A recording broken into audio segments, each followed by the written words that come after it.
Assalamualaikum warahmatullahi wabarakatuh. Kami dari kelompok 4 ingin mempresentasikan hasil esai inovasi buku Blue Ocean Shift yang disusun oleh kelompok 4 ini, yaitu saya sendiri Tunjung Indra Setiawan NPM 19010161, ada Adelia Hita NPM 0067, Fenti Usmaslikah NPM 0068, dan ada Mas Dwi Ardianto NPM 0079, ada Mas Krisna Bayu NPM 0082, dan terakhir ada Mas Gilang Nur Ihsan NPM 0088. Oke, saya lanjut untuk bab 6 yang membangun tim samudra biru yang tepat, yaitu bab ini membahas mengenai bagaimana membentuk tim yang tepat dalam suatu organisasi atau divisi yang stabil seperti nirlaba, pencari laba, atau publik dengan posisi lini dan staf yang biasa, di mana eksekusi strategi baru tersebut kemungkinan akan bergantung kepada kerjasama orang-orang dari berbagai fungsi dan politik serta ketergangguan yang perlu diatasi. Dengan mengerti dinamika utuh keberhasilan tim, maka Anda mengetahui cara memanfaatkan para pegawai atau orang-orang yang bisa mengakses dalam memulai perjalanan pergeseran samudra biru. Yang pertama adalah contoh gambaran tim yang tepat. Yang seharusnya ada dalam suatu tim yang tepat adalah perwakilan dari semua fungsi dan tingkat organisasi yang akan berperan penting dalam membawa suatu penawaran baru ke pasar. Di lembaga korporat biasanya seperti SDM, TI, pemasaran, keuangan, manufaktur, litbang, penjualan, dan juga staf atau orang yang bekerja dalam organisasi tersebut. Jika Anda ingin mendapatkan perwakilan semua pihak dalam tim, pastikan bahwa semua orang yang dipilih terlibat langsung dalam visi atau penawaran produk atau jasa yang ingin digeser dari samudra merah ke samudra biru. Perwakilan tersebut bersifat penting karena untuk memastikan ada orang dari setiap fungsi yang bisa menunjukkan kredibilitas pergeseran yang dibangun tim secara pribadi dan sungguh-sungguh, di mana orang-orang tersebut akan melapor ke fungsi dan hierarki masing-masing di setiap langkah prosesnya untuk menyampaikan keadaan terbaru yang dihadapi tim. Maka suatu tim akan dianggap memiliki proses yang kuat dan bisa dipercaya oleh semua pihak. Apa yang dicari di antara anggota tim? Yang pertama, ketika memilih anggota tim, nama jabatan bukanlah faktor yang paling penting, tetapi karakterlah yang menjadi faktor yang penting, di mana Anda perlu mencari orang-orang yang perlu dihormati dan sudah mempunyai kredibilitas di mata orang lain. Dalam suatu organisasi, Anda perlu memilih orang-orang yang menjadi pendengar yang baik, bijaksana, mau bertanya, dan juga dikenal berkomitmen memuntaskan pekerjaan.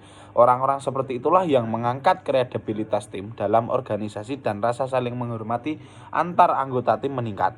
Dalam prosesnya, semua anggota tim akan mendapatkan pengalaman kepemimpinan bekerja dengan orang-orang yang berbeda, belajar langsung dari dekat mengenai pasar, dan mendapat gambaran besar atas organisasi dan lingkungan dari semua pihak yang terkait.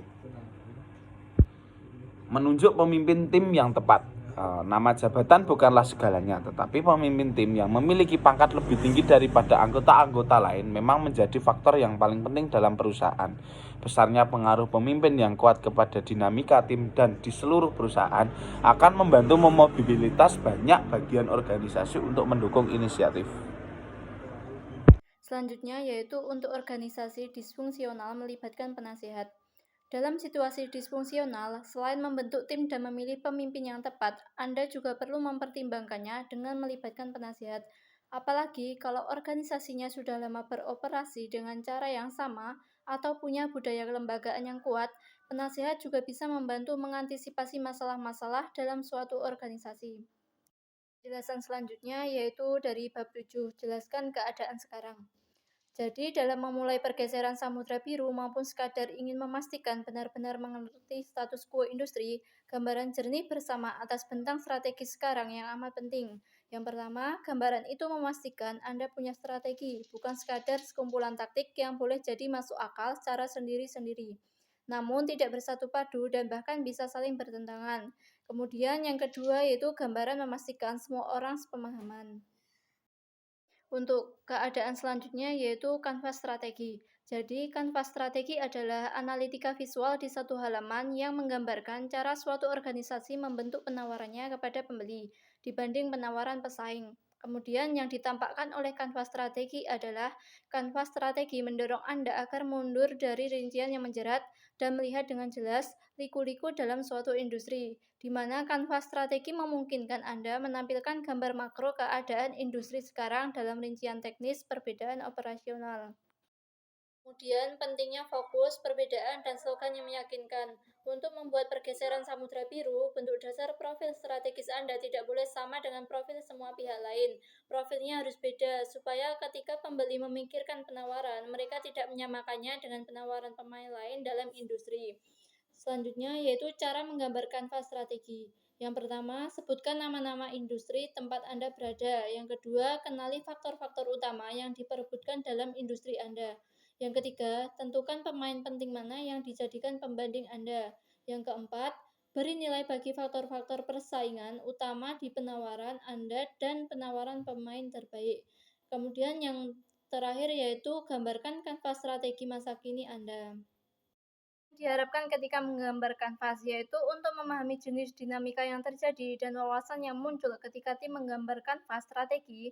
Nah, pertimbangkan pengalaman perusahaan layanan pangan komersial AS yang disebut sebagai School Foods. Sesudah membahas faktor-faktor persaingan, tim mulai menggambar profil strategis dengan dua pesaing dominan sebagai pembanding. Kemudian, dalam membangun pemahaman bersama atas dampak strategis, yang pertama, minta semua anggota tim untuk menulis wawasan-wawasan penting yang mereka dapatkan dari menggambar kanvas. Kemudian, mengajak orang-orang merenung, berpikir kritis dalam membangun rasa saling percaya, rasa percaya diri, dan rasa memiliki yang ada dalam inti pergeseran samudra biru yang sukses. Kemudian, sesudah itu, setiap anggota tim membagi wawasan. Anda perlu merenungkan pengamatan semua orang dengan menggunakan pertanyaan terbuka untuk mengapresiasi wawasan strategis kolektif mereka. Kemudian bergerak maju. Dengan kanvas strategi yang sudah digambar, para anggota tim menemukan sendiri kebutuhan akan perubahan. Dan karena mereka memastikan sendiri adanya kebutuhan akan perubahan, maka mereka akan merasa memiliki, di mana hal itu akan membawa kita ke langkah selanjutnya dalam proses membayangkan apa yang bisa terjadi untuk mengubah arena strategis masa kini. Saya akan menjelaskan tentang menemukan titik-titik menyakitkan tersembunyi yang membatasi ukuran industri Anda. Dengan kanvas strategi masa kini, semua orang bisa melihat gambaran besar keadaan industri sekarang, di mana hal itu memberikan titik rujukan yang disepakati bersama untuk menilai gagasan-gagasan yang baru. Titik menyakitkan adalah apa yang digambarkan sebagai aspek-aspek yang secara sadar atau tidak dan mengurangi kegunaannya di mata pembeli atau sangat tidak nyaman sehingga non-konsumen beralih ke pilihan lain. Dalam proses pergeseran samudra biru, titik menyakitkan yang sering kali tersembunyi bukanlah halangan, melainkan kesempatan untuk mengubah arena strategi. Di sini ada peta utilitas pembeli. Peta utilitas pembeli membantu anggota-anggota tim melihat bahwa hampir semua industri, termasuk industri mereka, mempunyai masalah-masalah besar yang layak untuk dipecahkan. Peta tersebut menggambarkan kisaran lengkap pengalaman yang didapat pembeli dalam menggunakan penawaran industrinya. Peta utilitas memungkinkan tim mengidentifikasi bukan hanya kisaran lengkap cara untuk industri memberi manfaat kepada pembeli, melainkan di mana industri tidak menghasilkan kesempatan tersembunyi untuk lepas dari persaingan dan dalam memperluas pasar. Selanjutnya, ada 6 tahap daur pengalaman pembeli. Daur pengalaman pembeli yaitu sebagai berikut. Yang pertama, pencairan atau variasi kecocokan dengan hidangan, daerah asal, dan lain-lain. Yang kedua, ada pembelian. Yang ketiga, pendinginan. Yang keempat, pembekuan. Yang kelima, minum. Yang ketujuh, pembuangan botol. Dengan mengenali kisaran lengkap tahap dalam daur pengalaman pembeli, peta utilitas pembeli mulai menghasilkan wawasan mengenai asumsi-asumsi yang tidak dipertanyakan dan mendasari suatu industri, di mana asumsi-asumsi tersebut akan mengalihkan perhatian dari nilai bagi pembeli dan bisa diubah. Selanjutnya, di sini ada 6 tuas utilitas pembeli. Jika 6 tahap daur pengalaman pembeli berada di sumbu horizontal peta, maka 6 tuas utilitas berada di sumbu vertikal dan menghasilkan 37 ruas utilitas potensial. Tuas yang paling sering dipakai adalah produktivitas konsumen yang menangkap seberapa efisien suatu penawaran bisa memenuhi kebutuhan pembeli di tiap tahap daur pengalaman pembeli dengan menghemat waktu, usaha, dan juga uang pembeli. Selanjutnya di sini membuat peta utilitas pembeli. Yang pertama mulai dengan daur pengalaman pembeli. Daur pengalaman pembeli untuk banyak industri mengikuti pola generik yang ditunjukkan pada gambar. Kemudian tim juga bisa menyesuaikan daur dengan bisnis atau penawaran produk atau jasanya. Yang kedua, pelajari 6 tuas utilitas pembeli. Sesudah daur pengalaman pembeli lengkap, tim bisa beralih ke 6 tuas utilitas. Dan yang ketiga ada isi peta utilitas pembeli. Ketika halangan-halangan utilitas muncul, taruhlah X di tiap ruang dengan titik menyakitkan. Selanjutnya, saya akan menjelaskan tentang apakah yang Anda lihat sama dengan yang pembeli lihat atau alami. Dalam beberapa kasus, organisasi-organisasi begitu dekat dengan industri mereka sehingga mereka gagal untuk melihat kesulitan yang ada. Tetapi di kasus lain, para pemain sepanjang sejarah menepati posisi unik, sehingga hanya sedikit atau tidak punya insentif untuk memperhatikan pengalaman pembeli dan halangan utilitas yang mereka ciptakan sendiri. Kemudian di situasi lain, manajemen organisasi itu sendiri tanpa sengaja memandang yang bagus-bagus saja dengan menciptakan kesenjangan antara cara mereka dan orang bisa memandang dan mengalami industri. Aturan pertama, penelitian lapangan. Alami apa yang dialami pembeli ketika turun ke lapangan. Disarankan agar sebisanya tim berperan sebagai pembeli biasa atau mengamati pembeli sungguhan di lingkungan profesional atau rumah dan mencatat kesukaran-kesukaran yang ditemukan sepanjang daur pengalaman pembeli. Tim yang mengamati pembeli di titik pembelian saja sudah mendapatkan wawasan mengenai titik-titik menyakitkan yang telah diabaikan oleh industri selama bertahun-tahun. Pada akhirnya, salah satu rintangan terbesar dalam melaksanakan pergeseran Samudra Biru bisa berupa tim eksekutif, bahkan apabila tim tersebut merestui proyeknya, jika tim eksekutif masih meremehkan apa yang ditemukan tim Samudra Biru, maka undanglah para peragu untuk melihat sendiri titik-titik menyakitkan yang dialami pembeli biasa. Sesudah peta utilitas, pembeli dipelajari, kepercayaan kolektif ditetapkan, dan tim eksekutif diberitahu hasilnya. Kemudian tim akan siap bergerak menuju tugas berikutnya untuk memahami 3 tingkat non-konsumen yang bisa mereka buka dalam menciptakan permintaan baru. Kemudian bab 9 menemukan samudra non-konsumen. Seperti yang dipahami Square, Comic Relief, Soles Forge.com, dan banyak lainnya, dunia non-konsumen tidak hanya ada, tetapi juga memberikan peluang pertumbuhan yang semakin luas. Namun sebagian besar organisasi fokus kepada pelanggan industri mereka yang sudah ada, sehingga mereka tidak dapat melihat kerangka yang sulit dipahami. 3 tingkatan non-konsumen. Yang pertama, non-konsumen tingkat pertama semuanya adalah non-konsumen yang akan segera menjadi industri Anda, di mana pembeli tersebut melindungi industri Anda bukan karena mereka menginginkannya, tetapi karena mereka harus melakukannya. Mereka menggunakan penawaran pasar saat ini secara minimal agar tetap bisa bertahan saat mereka mencari atau hanya menunggu sesuatu yang lebih baik. Yang kedua yaitu non-konsumen lapis kedua, menolak non-konsumen orang atau organisasi yang secara sadar berpikir untuk menggunakan penawaran industri Anda, tetapi kemudian menolaknya, baik karena penawaran industri lain lebih memenuhi kebutuhan mereka atau karena penawaran Anda di luar kemampuan mereka. Dalam hal ini, kebutuhan mereka adalah baik karena ditangani oleh industri lain atau diabaikan. Untuk industri kartu kredit dan debit, non-konsumen lapis kedua adalah semua bisnis baru, bisnis mikro dan individu wira swasta yang berpikir untuk menawarkan pembayaran kartu kredit dan debit, tetapi pada akhirnya memilih untuk tidak melakukannya. Yang ketiga yaitu non-konsumen lapis ketiga adalah yang terjauh dari pelanggan industri yang sudah ada. Umumnya, non-konsumen yang belum dijelajahi tersebut tidak pernah dianggap sebagai pelanggan potensial atau ditargetkan oleh pemain industri manapun, karena kebutuhan mereka dan peluang bisnis yang terkait dengan mereka selalu dianggap milik industri lain. Mengidentifikasi 3 tingkat non-konsumen di industri Anda. Ketika tim diperkenalkan dengan kerangka kerja 3 tingkat, reaksi pertama yang wajar dari beberapa anggota adalah mempertanyakan apakah konsep non-konsumen berlaku untuk industri mereka. Konsep ini biasanya mudah dipahami oleh para eksekutif ketika organisasi mereka beroperasi atau berniat untuk memasuki industri yang baru lahir. Dalam keadaan seperti itu, sebagian besar tim langsung mendapatkan penerapannya, meskipun pada awalnya mereka berjuang untuk mengidentifikasi siapa kategori non-konsumen yang dominan di setiap tingkatan. Contohnya saja, pemutar MP3. Saat Apple merancang iPod pertama, jumlah non-konsumen pemutar MP3 sangat besar dan jauh melampaui pelanggan industri yang sudah ada. Yang selanjutnya yaitu olehlah dengan konsep dasar untuk memperdalam pemahaman tim dan untuk menunjukkan bagaimana tingkatan berlaku di berbagai industri. Ajak tim melalui beberapa contoh dari luar bidang mereka sendiri, beralih ke industri dan penawaran.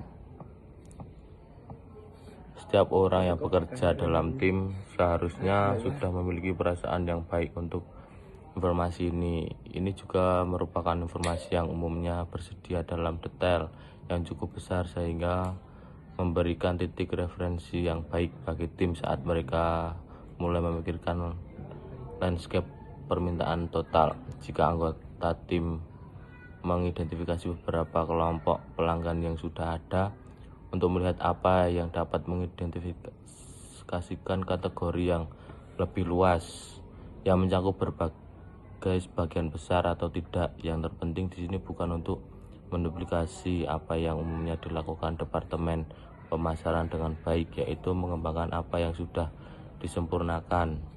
Dalam memahami perbedaan di seluruh segmen pelanggan, di mana tujuannya adalah untuk mencapai pemahaman tingkat yang lebih tinggi tentang kontur makro dan kesamaan yang melintas dan menyatukan pelanggan yang sudah ada. Identifikasi 3 tingkatan non-konsumen dalam industri Anda. Saat orang mulai memperdebatkan pilihan mereka dan proses berpikir di belakang mereka, pemahaman anggota tim tentang siapa yang berpotensi berada di setiap tingkatan mulai semakin dalam. Begitu pula keyakinan mereka bahwa peluang yang ada dalam pemerintahan yang belum dimanfaatkan akan berada di luar batas industri mereka. Ketiga tingkatan non-konsumen, yaitu yang pertama, siapa yang berada di tepi industri kita dan menggunakan penawarannya dengan enggan dan minimal. Kedua, siapa yang mempertimbangkan industri kita dan kemudian secara sadar menolaknya, memuaskan kebutuhan mereka melalui penawaran industri lain atau tidak sama sekali. Yang ketiga, siapa yang sangat diuntungkan dari utilitas yang ditawarkan industri kita, tetapi bahwa tidak mempertimbangkannya karena cara pengirimannya saat ini membuat industri tampak tidak relevan atau di luar jangkauan keuangan mereka. Tentukan ukuran kasar landscape permintaan baru. Kekuatan langkah ini tidak hanya terletak pada wawasan dan kepercayaan diri yang diperoleh, tetapi juga pada kecepatan anggota tim mencapai dan menginternalisasi wawasan tersebut. Tim biasanya terkejut sendiri dengan seberapa banyak mereka bersepakat tentang siapa kelompok kunci non-konsumen di setiap tingkatan dan potensi permintaan relatif untuk masing-masing tingkatan. Pada tahap proses berikutnya, jawaban-jawaban ini dapat direvisi di mana proporsi relatif dari permintaan potensial di 3 tingkatan dapat bergeser. Memahami implikasi strategi dari 3 tingkatan Anda. Saat anggota tim meninjau apa yang telah mereka temukan, mereka mungkin menjadi bersemangat untuk menyelidiki lebih dalam.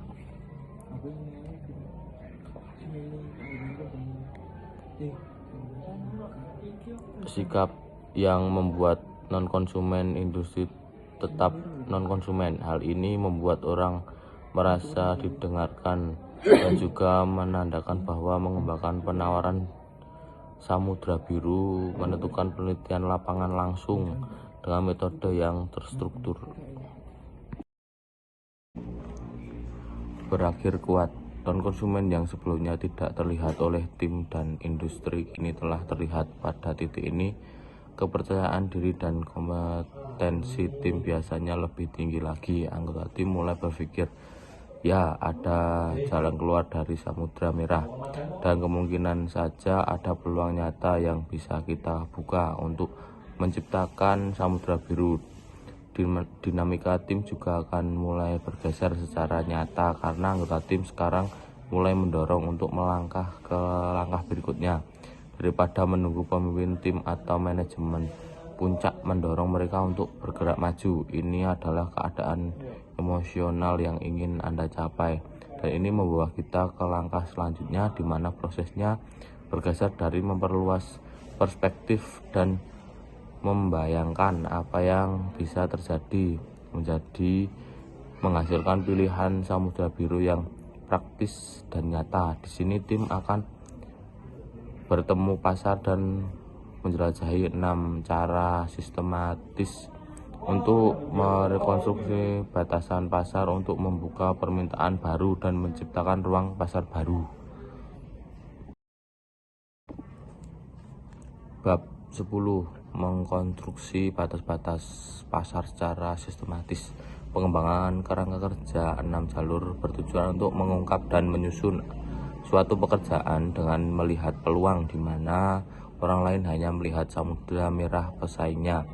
Tahap proses ini adalah saat anggota tim terjun langsung ke pasar dan melakukan jenis penelitian berbasis lapangan yang dapat menghasilkan wawasan yang dapat ditindaklanjuti untuk mengubah bidang permain strategis. Namun terjun ke lapangan saja tidak cukup, maka Anda perlu mengajukan pertanyaan yang berbeda dan mendengarkan orang yang berbeda. Ajukan pertanyaan standar dan Anda akan mendapatkan respon standar yang membuat Anda bertahan di Samudra Merah. Ajukan pertanyaan yang membuat orang dapat untuk berpikir dengan cara yang segar dan inovatif, dan Anda akan mendapatkan wawasan tentang suatu penciptaan pasar yang baru. Kerangka kerja 6 jalan. Cara kerja untuk membuka nilai biaya baru perbatasan. Sebagian besar organisasi mengikuti pola yang sama dalam pengembangan strategi mereka. Para eksekutif cenderung mendefinisikan permainan strategis mereka dan membatasi peluang mereka berdasarkan 6 batasan konvensional, yaitu seperti industri, kelompok strategi, kelompok pembeli, ruang lingkup, penawaran produk atau jasa, sifat, daya tarik penawaran, dan waktu. Ya, yang selanjutnya, organisasi bersaing dalam industri bagi mereka sendiri dan dengan industri yang menawarkan produk atau layanan alternatif. Maka dalam membuat keputusan, pembeli sering mempertimbangkan industri alternatif dan melakukan trade-off. Secara eksplisit atau implisit, proses pemikiran ini bersifat intuitif bagi konsumen. Untuk membuka perbatasan nilai biaya baru, Anda harus melihat ke seluruh industri alternatif dan memahami mengapa pembeli memilih satu dari berbagai alternatif yang ada.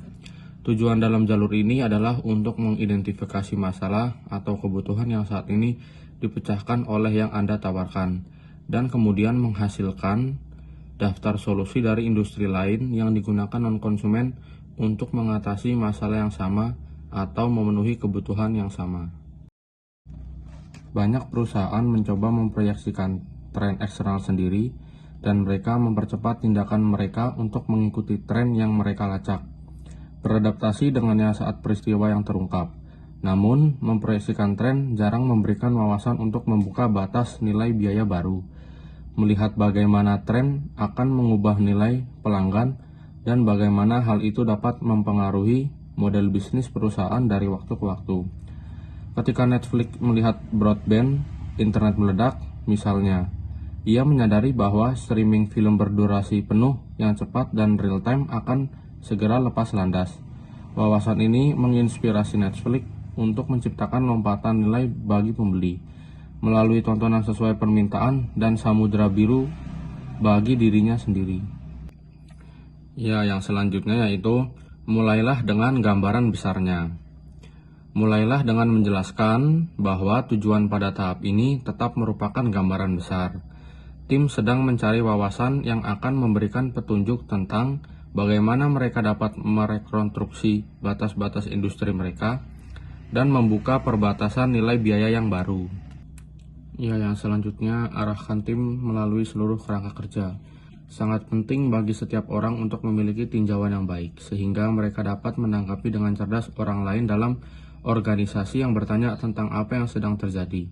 Mengetahui apa yang sedang dikerjakan oleh kedua subtim akan mengurangi rasa takut dan kecemasan yang dapat dengan mudah terpicu. Jelaskan bagaimana prosesnya akan terungkap. Setelah semua orang memahami logika ke-6 jalur, subtim bisa mendapatkan tugas mereka. Anda dapat membuat sendiri atau seringkali lebih disukai. Anda dapat membiarkan tim memilih jalur yang akan mereka kerjakan secara acak melalui pengundian. Dengan cara ini, mereka memilih jalan sendiri dan prosesnya terasa adil. Anggota subtim harus menyetujui jalur mana yang akan mereka tangani terlebih dahulu, dan beralih ke jalur berikutnya hanya setelah jalur itu diselesaikan. Sekian penjelasan dari kami terkait materi ini. Kurang lebihnya mohon maaf.